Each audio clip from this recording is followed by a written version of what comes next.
Hey guys, welcome back to our YouTube channel scholar. So आज की इस video में पढ़ने वाले political idea of ancient India का यूनिट नंबर 2, जिसमें आज हम पढ़ेंगे आपात धर्म। आपात धर्म को डिस्कस करने से पहले बाकी दो यूनिट्स इसके जो सब टॉपिक है राजधर्म और प्रजा धर्म हमने डिस्कस कर लिए। अब बात करते हैं आपात धर्म। आपात धर्म बेसिकली अगर हम इसको देखें तो ये दो शब्दों से मिलकर बना है, आपदा और धर्म। जब संकट परिस्थितियों के अनुसार हमें कौन से धर्म अपनाने चाहिए। ऐसे तो हम अपने धर्म अपने कर्तव्यों का पालन करना ही चाहिए, लेकिन कई बार परिस्थितियां ऐसी हो जाती है जिसमें अपने धर्म का अपने कर्तव्य का पालन नहीं कर पाते। तो ऐसी परिस्थितियों में हमें क्या करना चाहिए, उस परिस्थिति के अनुकूल कौन सा धर्म कौन सा कर्तव्य नैतिक होगा, सर्वोच्च होगा, इस बात को ये परिभाषित और संदर्भित करते हैं। बात करते हैं आपात धर्म। प्राचीन भारत की नैतिक और बौद्धिक परंपराओं में एक महत्वपूर्ण धर्म या स्थान रखता है, विशेष रूप से उन चर्चाओं में जहां संकट की परिस्थितियों में नैतिक कर्तव्य का विशेष प्रश्न उठता है। जैसे मैंने भी बताया कि कभी कोई आपदा आ गई है, फॉर एग्जाम्पल इंडिया की बात की जाए तो भारत के कॉन्सेप्ट में जब भारत में आपातकाल लगा था तो उस दौरान क्या कर्तव्य क्या कदम उठाए गए, कौन से कर्तव्य का पालन किया हमारी जनता ने। या आज के टाइम पे बात करें तो अमेरिका जब ये युद्ध के टाइम पे कौन सी परिस्थिति का या भारत क्या कर रहा है इन युद्ध जो हो रहे हैं इजराइल अमेरिका ये, तो वो स्थिति जो उसके लिए सुनिश्चित उपयुक्त हो। ये शब्द दो शब्दों से मिलकर बना है संस्कृत के। बेसिकली आपदा जिसका अर्थ होता है विपत्ति, संकट, कष्ट या ऐसी परिस्थिति जिसमें मनुष्य अपने सही धर्म या नैतिक धर्म का पालन नहीं कर पाता। और दूसरा था धर्म यानी कर्तव्य को संदर्भित करता है, ठीक है, जिसका अर्थ होता है कर्तव्य न्याय व्यवस्था। इन दोनों के सामंजस्य से जो था आपात धर्म का उस आचरण संहिता को दर्शाता है जो उन परिस्थितियों से लागू होती है जब व्यक्ति या समाज गंभीर संकटों का सामना करता है और उसके जीवन में सामान्य नियम या कर्तव्य कानून का पालन करना संभव नहीं रहता है, ठीक है। ऐसे ही जो है एडम ब्राउन्स की कृति जो है dharma disorder and the political ancient India में आपात धर्म ऑफ द महाभारत एक विशेष और महत्वपूर्ण विविधपूर्ण अध्ययन, जिसमें बताया गया है कि धर्म के समय एक व्यक्ति, एक पुरुष या एक मनुष्य शासक को कौन से कर्तव्य कौन से नियमों का पालन करना चाहिए। शास्त्रीय भारतीय चिंतन में धर्म को सामान्यतः नैतिक सामाजिक कर्तव्य के रूप में व्यवस्थित ये समझाया जाता है, जो समाज में व्यवस्था और स्थिरता बनाए रखने के लिए व्यक्तियों का मार्गदर्शन करती है। ओके, और यही व्यवस्था प्राय वर्ण जैसे संस्थानों के माध्यम से व्यक्त होती है, जो सामाजिक कार्यों को वर्गीकृत करती है, जिसमें आश्रम व्यवस्था इत्यादि के माध्यम से चरणों में परिभाषित है। इन दोनों ढांचों ने जो है यह निर्धारित किया है कि व्यक्तियों को किस प्रकार का आचरण करना चाहिए, कौन से कार्य ये व्यवसाय अपनाने चाहिए, और सामाजिक व्यवस्था में स्थिरता संतुलन स्थापित करने के लिए साथ ही साथ दूसरों के साथ उनका संबंध कैसा होना चाहिए, सब चीजें जो है हमारे वर्ण व्यवस्था उस सभी चीजें आश्रम व्यवस्था इनमें वर्णित किया गया। सामान्य परिस्थितियों में इन निर्धारित कर्तव्यों का पालन करना संभव होता है समाज में, जिससे समाज में एक स्थिरता व्यापकता ब्रह्मांडीय व्यवस्था सामंजस्य बनाए रखना बहुत ज्यादा आवश्यक माना जाता है और आसान भी रहता है। इस प्रकार धर्म केवल व्यक्तिगत नैतिक मार्गदर्शन नहीं बल्कि जो तो वह सिद्धांत है जिसे पूरे विश्व व्यवस्था स्थिरता बनाए रखने का एक आधार या मानक माना जाता है। किंतु महाभारत धर्मशास्त्र और अन्य जितने भी ग्रंथ है जैसे मनुस्मृति अर्थशास्त्र इन जैसे ग्रंथों में जो होता है पूर्वानुमय परिस्थितियों के अनुसार नहीं चलता। चीजें आदर्श जो होते हैं हमारे हिसाब से नहीं चलती हैं, है ना। सामाजिक उथल पुथल हो रही है, युद्ध हो रहा है या प्राकृतिक आपदा उत्पन्न हो रही है, अकाल परिस्थिति, ये व्यक्तियों के आधार उनके कर्तव्यों का पालन उनको करने में असमर्थ हो जाते हैं। ऐसी परिस्थितियों में स्थापित जो नियम होते हैं वो कठोर पालन ना होने से अव्यवहारिक हो जाते हैं, बल्कि अधिक पीड़ा और अन्याय का कारण देते हैं। फॉर एग्जाम्पल कोविड टाइम पे हमारा क्या कॉन्सेप्ट था, हम किसी से कांटेक्ट नहीं बनाते थे, किसी से जाते नहीं थे, हम बहुत दूर दूर से रहते थे, है ना। लेकिन चाहे कोई किसी की डेथ हो रही है, किसी के घर में कोई प्रॉब्लम हो रही है या किसी प्रकार उन्हें हेल्प होती थी, हम नहीं करते थे बेसिकली, है ना। हम अब उन्हें थोड़ी हेल्प तो दूर दूर से जितना हो सकता है उतना है, क्योंकि भाई लॉकडाउन चलता था तो अपना भी देखना पड़ता था, है ना। ऐसी परिस्थिति में अगर हम लोगों की हेल्प नहीं करते हैं, ठीक है, जो हमारा एक मोरल हमारी ड्यूटी है, हमारा कर्तव्य है दूसरे की मदद करना, दूसरे के खाना देना, ये सब जो चीज़ें की भी गई हैं, ये मना नहीं की जा रही, की भी गई थी कोविड के टाइम पर। दार्शनिक दृष्टि कहे अगर फिलोसफिकली तो आपात धर्म प्राचीन भारतीय राजनीतिक चिंतन की एक महत्वपूर्ण विशेषता प्रकट करती है। स्वीकार करता है कि नैतिक निर्णय केवल स्थिर नियमों पर आधारित नहीं हो सकते, बल्कि उनके विवेक व्यवहारिक बुद्धि और परिस्थितियों को भी समझ आवश्यक है। जब भी हम कोई कर्तव्य करते हैं उसके लिए हमें कौन सा काम करना है, निर्णय लेना है, उसको शांति से समझो, परिस्थिति को समझो, उसके लिए आप विवेकपूर्ण व्यवहारिक बुद्धि अपनी लगाओ, उसमें तर्क अलग अलग तरीके से सोचो, विकल्प कौन कौन से हैं उसको देखो और परिस्थिति को समझने के पश्चात निर्णय लिया जाता है। ऐसी परिस्थिति उत्पन्न हो सकती है जहां दो वैध कर्तव्य एक दूसरे के टकराव जाए। भाई मुझे काम भी करना चाहिए लेकिन मेरे को लगता है नहीं, मैं उससे अगर ऐसे कांटेक्ट में रहूंगी तो हो सकता है मेरा काम ना भी बने, है ना। व्यक्ति को उनमें से किसी एक को चुनना पड़ सकता है। ऐसे क्षणों में चुनौती यह होती है कि कौन सा मार्ग धर्म के व्यापक उद्देश्य के सर्वोत्तम रक्षा करता है।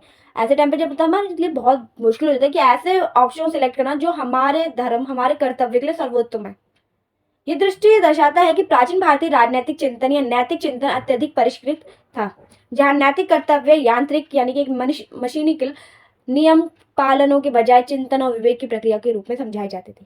आपात धर्म का एक अन्य महत्वपूर्ण पक्ष ये भी है कि इसका उद्देश्य समाज में स्थापित नैतिक व्यवस्था अस्थायी रूप से कमजोर करना नहीं है, बल्कि इसके विपरीत धर्म को व्यापक संरचना के भीतर एक अस्थायी परिस्थितिजन्य सामंजस्य के रूप में भी कार्य करता है। ये नहीं मतलब कि आपात धर्म का की नैतिक व्यवस्था जो है उसको अस्थायी रूप से कमजोर करना है कि आप करो ही मत, परिस्थिति अगर ऐसी है तो आप किसी को इक्वालिटी मत दो, अपॉर्चुनिटी मत दो, है ना।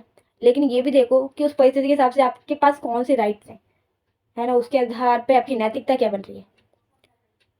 संकट के समय जो व्यक्ति अपने सामान्य कर्तव्यों से विचलित होते हैं उनमें से अपेक्षा की जाती है कि वे बाद में अपने निर्धारित कर्तव्य में लौट आएंगे और कुछ परंपराओं के लिए पाश्चात्य के माध्यम से नैतिक व्यवस्था के प्रति अपनी प्रतिबद्धता को पुनः स्थापित करेंगे। इस प्रकार जो धर्म होता है आपात धर्म को एक ऐसी व्यवस्था के रूप में कार्य करता है जो नैतिक नियमों को मानवीयता और प्रासंगिक बनाए रखता है और बिना सामाजिक संरचना नष्ट किए अपने धर्म अपने कर्तव्य और सामाजिक स्थिति को स्थिरता बनाए प्रदान।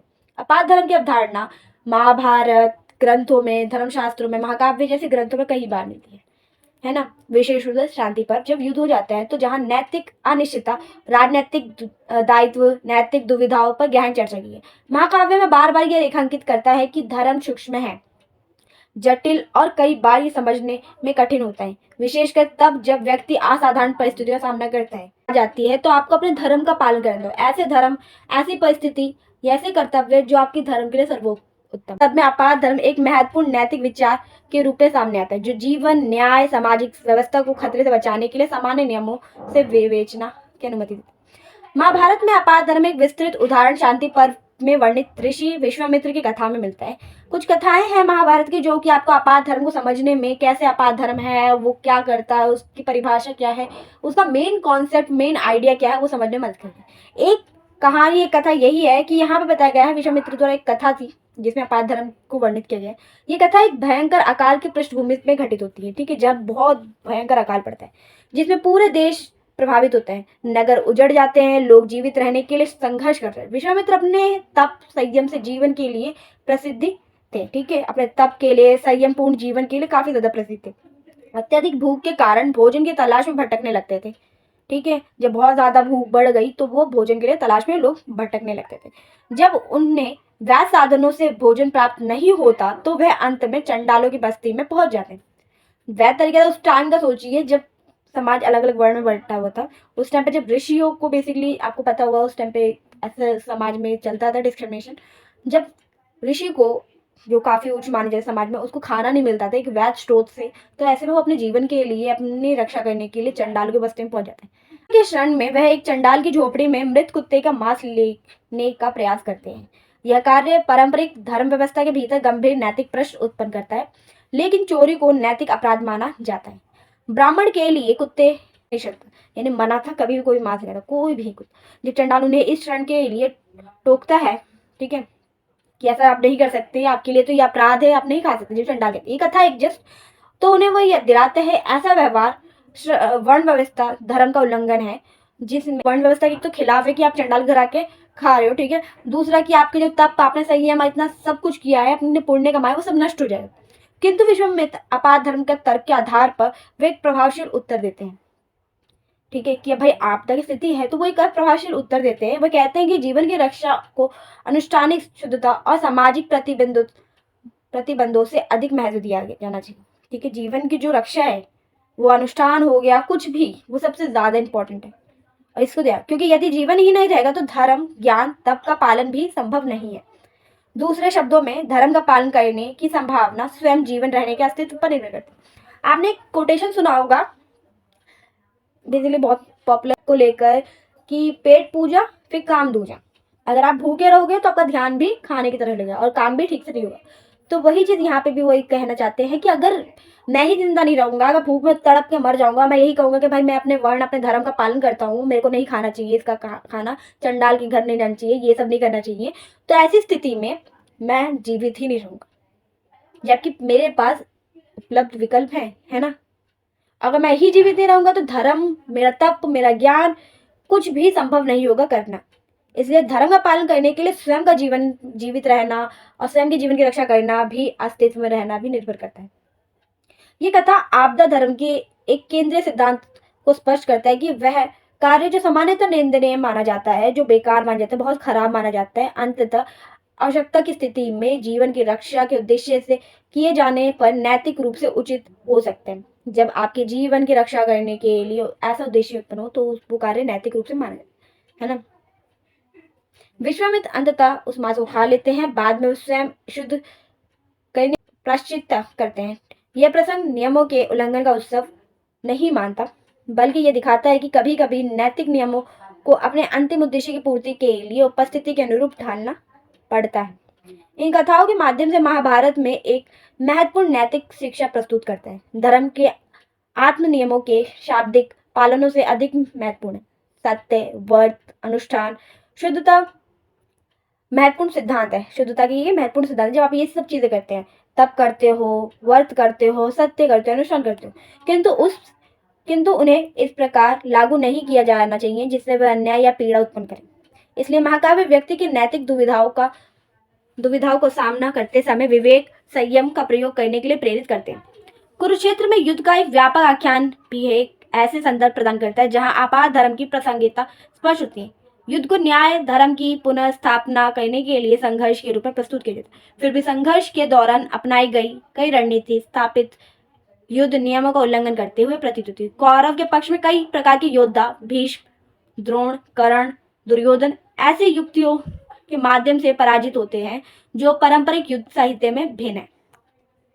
अनेक प्रसंगों में इन्हें रणनीतियों की सलाह या स्वीकृति स्वयं कृष्ण द्वारा दी जाती है। यद्यपि वह कार्य नैतिक दृष्टि से अस्पष्ट प्रतीत होते हैं, महाकाव्य में उन्हें ऐसे कार्य उपयोगों में प्रस्तुत किया जाता है जो शासन के पराजित करने के लिए आवश्यक है, जिसे स्वयं न्याय के सिद्धांत का परित्याग कर दिया जाता है। यह प्रसंग महाभारत के प्रवृत्ति को दर्शाता है जिसमें वह रणनीतिक, राजनीतिक, सामाजिक जीवन की नैतिक जटिलताओं का सामना करने के लिए नहीं करता।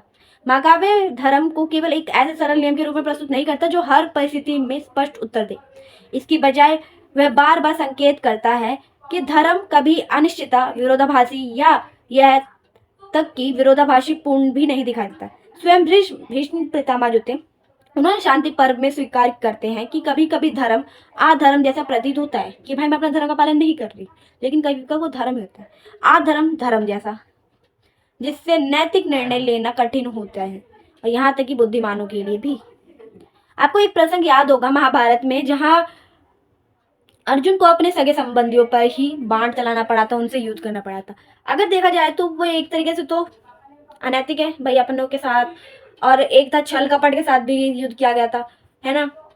लेकिन जो चीज हमारी परिस्थितियों के अनुकूल सही है, ठीक है, तो भाई वो चीजें हमारे लिए नैतिक है, हमारे धर्म का पालन है। अब अर्थशास्त्र में अवधारणा विशेष रूप से चाणक्य द्वारा प्रस्तुत की गई है, जिसमें राजशास्त्र शासन व्यवस्था पर आधारित एक प्रमुख ग्रंथ है। जहां महाभारत में अपार धर्म को मुख्यतः नैतिक दर्शनों, कथाओं, दर्शन के माध्यम से चर्चा की गई है, वहीं अर्थशास्त्र में इस अवधारणा को राजनीतिक संदर्भ और प्रशासनिक संदर्भ के रूप में समझाया गया है।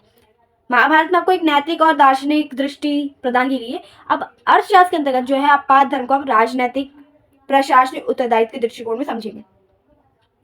इस ग्रंथ में संकट की धारणा राज्य की स्थिरता और अस्तित्व में गहराई से जुड़ी हुई है।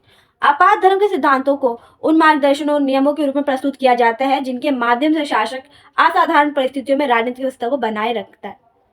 कौटिल्य राजनीतिक चिंतनों के केंद्र में यह समझाने का प्रयास करते हैं कि राज्य एक नाजुक और गतिशील संस्था है जो लगातार आंतरिक और बाहरी खतरों से घिरा रहता है, और यदि वह अपनी परिस्थिति आंतरिक और बाहरी खतरों में एक उचित और ढंग से अपने कर्तव्य पालन नहीं करता है तो उसका राज्य कहीं ना कहीं कमजोर होकर किसी और के अधीन चला जाएगा।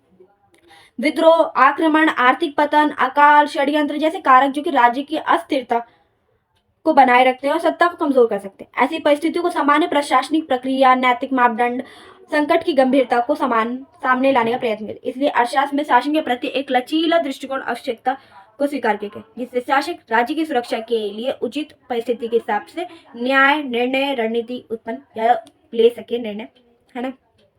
अर्थशास्त्र की रूपरेखा में आपात उन परिस्थितियों को दर्शाता है जिन्हें राज्य के मूलभूत अंगों राज्य को सप्तांग सिद्धांत के माध्यम से समझाता है, जिसमें 7 परस्पर जुड़े तत्वों की पहचान की है, जिसमें एक होता है स्वामी यानी राजा, मंत्री, जनपद अर्थात क्षेत्र और जनसंख्या, दुर्ग अर्थात सुदृढ़ राजधानी, कोष, दंड, सेना, मित्र अर्थात सहयोगी राज्य।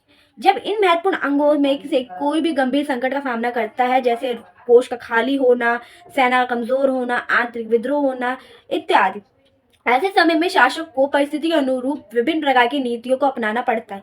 आपात धर्म का मार्गदर्शन केवल सिद्धांत यह है कि राज्य की सुरक्षा और राजनीतिक व्यवस्था का संरक्षण नियम प्रशासन में अधिक महत्वपूर्ण। कौटिल्य राज्य को संस्था के आधार के रूप में देखता है, जो सामाजिक स्थिरता और आर्थिक गतिविधि जनता की सुरक्षा में संभव बनाती है। आपात धर्म का प्रयोग बताया जाए तो विशेष रूप से आर्थिक संकट के दौरान आर्थिक नीति के रूप में स्पष्ट दिखाई देता है। अर्थशास्त्र यह स्वीकार करता है, यानी कौटिल्य यह स्वीकार करता है कि कमजोर होते हुए राज्य कोष की शासन क्षमता, सैन्य रखरखाव, भारी खतरों से निपटने की जितनी भी शक्ति होती है गंभीर रूप से प्रभावित होती है। ऐसी स्थिति में कौटिल्य शासन को साधारण आर्थिक उपयोग अपनाने की अनुमति देता है। इसमें अस्थायी रूप से करों में वृद्धि करना, मंदिरों या संगठित संस्थानों से संपत्ति को राज्य के उपयोग में साधनों का पुनर्गठन करना शामिल हो सकता है, ताकि राजकोष पुनः सुसंगठित किया जा सके। उन उपयोगों को संकट की परिस्थिति में आवश्यक रूप से अपनाया जाए, किंतु कौटिल्य चेतावनी देते कि उन्हें सावधानी से लागू किया जाना चाहिए। अर्थशास्त्र या अर्थव्यवस्था की उत्पादकता क्षमताओं को नुकसान ना पहुंचे। यदि प्रजा से अत्यधिक संसाधन निकाल लिया जाए तो उनमें असंतोष उत्पन्न होता है और वे राज्य के खतरे या राज्य की कमजोरी का कारक बन जाते हैं। आपात धर्म का एक अन्य आयाम सामाजिक और प्रशासनिक लचीलेपन से संबंधित है। अब सामाजिक और प्रशासनिक लचीलापन कैसे? देखो, विशेष रूप से अकाल, आर्थिक संकट जैसी परिस्थितियों में यह स्वीकार करता है कि कौटिल्य द्वारा कि गंभीर संकट के समय स्थापित सामाजिक पेशागत नियमों का कठोर पालन व्यवहारिक नहीं हो सकता। ऐसी परिस्थितियों में, ऐसे समय में कुछ सामाजिक बंधनों को शिथिल करना चाहिए, ढील देनी चाहिए, ताकि लोगों का जीवन सुरक्षित रहे, आर्थिक गतिविधि जारी रहे, पेशेगत यानी जितनी प्रोफेशनल भूमिकाएं में है, रोल्स में है, वो लचीलेपन आए। संकट प्रभावित जनता या जनसंख्या की सहायता के लिए विशेष रूप से उपयोग या नियमों को लागू किया जाएंगे। आपात धर्म की एक महत्वपूर्ण विशेषता यह है कि असाधारण उपयोग अस्थायी परिस्थिति निश्चित होती है। जब संकट समाप्त हो जाता है तो स्थिति पुनः स्थापित हो जाती है। तब शासक से अपेक्षा की जाती है कि वह सामान्य प्रशासन व्यवस्था की ओर लौटे। यदि आपातकालीन नीतियों को लंबे समय तक उपयोग किया जाए तो विशेषकर नीति को जनता पर अधिक बोझ डालती। ऐसे में लोगों का विश्वास कम होता है, राज्य की वैध शक्ति कमजोर पड़ने लग जाती। के तत्वों में सबसे पहला तत्व आता है परिस्थिति आधारित निर्णय, जिसके अनुसार हर राज्य या शासक या कोई भी व्यक्ति जो स्थिति में एक नैतिक नियम लागू नहीं किया जा सकता, बल्कि समय, स्थान, संकट की गंभीरता, परिस्थिति के अनुसार जो तय ही निर्णय लेना चाहिए। महाभारत में भी कई प्रसंग ऐसे थे, जैसे अभी कथा बताई अर्जुन के द्वारा, आप देख लो, या रामायण में बेसिकली महाभारत के दौरान ही परिस्थिति के हिसाब से देखो। रामायण में भी आपको परिस्थिति के हिसाब से पता चला, रावण को मारने के लिए जरूरी था ना कि उसकी नाभि में तीर मारा जाए, और ये भी बात किस तरह बताई थी, रावण के भाई नहीं, है ना। धर्म स्थिर नहीं बल्कि परिस्थिति के अनुसार परिवर्तित। इसके बाद जीवन और राज्य की सुरक्षा को सर्वोच्च प्राथमिकता देना आपात धर्म का केंद्रीय तत्व है। जब सामान्य नियमों का पालन करने से जीवन, समाज, राज्य की सुरक्षा खतरा हो, तब उन नियमों को अस्थायी रूप से बदलना उचित माना जाता है। मनुस्मृति में स्वीकार किया गया है कि आपदा के समय जीवित रहने, व्यवस्था बनाए रखने के लिए कुछ अपवाद आवश्यक है या परिवर्तन जरूरी मान जाते हैं उतना। इसी क्रम में जो होता है नैतिक लचीलापन भी आता है, जहाँ पे कठोर नैतिकता के बजाय व्यवहारिक परिणाम को महत्व दिया जाता है। एक और आता है अस्थायित्व, जिसका अर्थ होता है कि संकट के समय अपनाए गए विशेष उपयोग स्थायी नहीं है। जैसे ही स्थिति सामान्य होती है, समाज और राज्य को पुनः पारस्परिक धर्म नियमों की ओर लौटना चाहिए। अर्थव्यवस्था में कौटिल्य ने भी इसी बात पर जोर दिया है। व्यवहारिकता, परिणाम उन्मुख दृष्टिकोण अपवाद का महत्वपूर्ण तत्व है, जिसमें यह देखा जाता है कि कौन सा निर्णय या कौन सा हमारा जो भी चॉइस, हमारा डिसीजन है, वो हमें संकट समाप्त करने में मदद करेगा और अधिक हित सुनिश्चित कर सकता है। इसको देखना जरूरी होता है। इसके बाद आता है आपात धर्म के महत्व। अपात धर्म के महत्व भी सेम वही है तत्वों की तरह, परिस्थितियों के अनुसार लचीलापन, व्यवहारिकता अपनाना, ठीक है, और जीवन, राज्य, सामाजिक व्यवस्था में सुरक्षा को सर्वोपरि रखना। ये था अपात धर्म। ये यूनिट यहाँ पे खत्म हुआ इस टॉपिक के रिगार्डिंग। अब मिलते हैं नेक्स्ट वीडियो में। Thanks for watching, don't forget to subscribe my YouTube channel. मिलते हैं नेक्स्ट वीडियो में एक नए टॉपिक के साथ।